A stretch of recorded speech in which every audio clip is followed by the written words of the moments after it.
Apoyo stand ma Teacher Service Commission nokawo. Gi ndalo mokalogo inya paro ni kwabiro e studio ka to walando mana kaka nyithindo mang'eny mondiki kata e kuonde mamoko machalo kaka North Eastern Kenya. Ywak ni gidwa duogo koni. Sama gidwaro tich to gidwaro mondo giyudi. Ka giseyudo to giringo arita mar kwe, nikech ni insecurity. Koro system manobiro mar recruitment, moloyo to recruitment mosetimore mag jopuonji 76,000 gi. En ni nogi ndiko nyithindo kaluwore gi gwenge magiaye. Nikech nyithindo jopuonjo mang'eny manosekawo course, jok moko ne dhi ka Teacher Service Commission to gitimo interview. To iyudo ka jok ma oa kata Kitui ok odwa mondo ndike Kitui.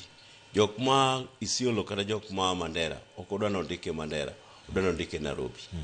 Koro maendi ne miyo kuonde machalo kaka Kitui gi nego bedo ma gi jopuonj matin.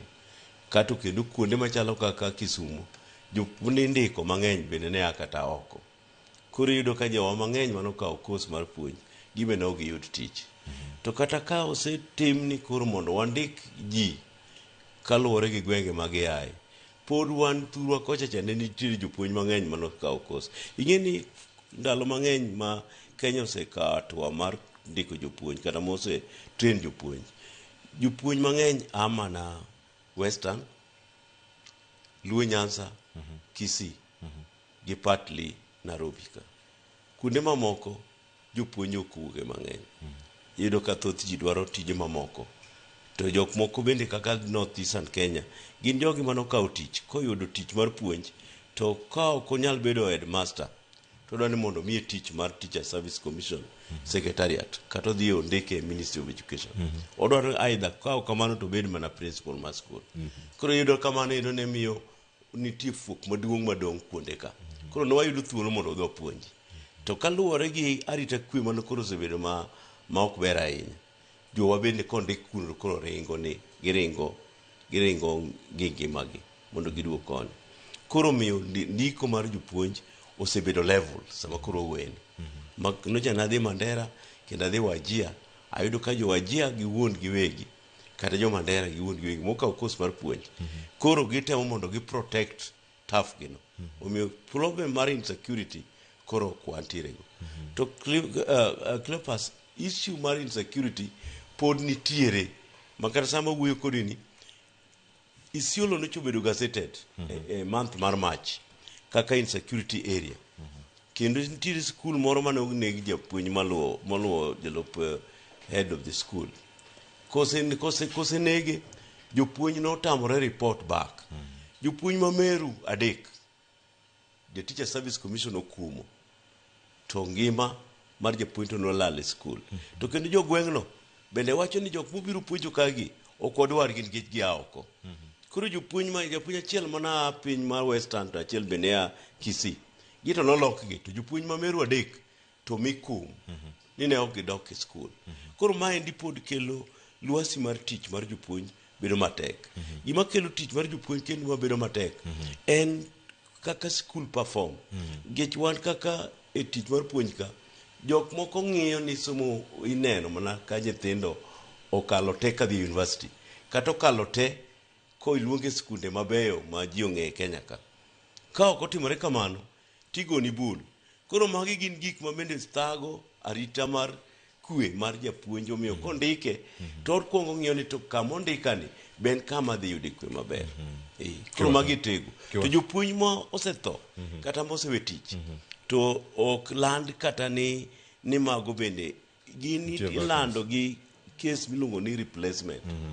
Koro mano to role ma ok adonje mar Teacher Service Commission.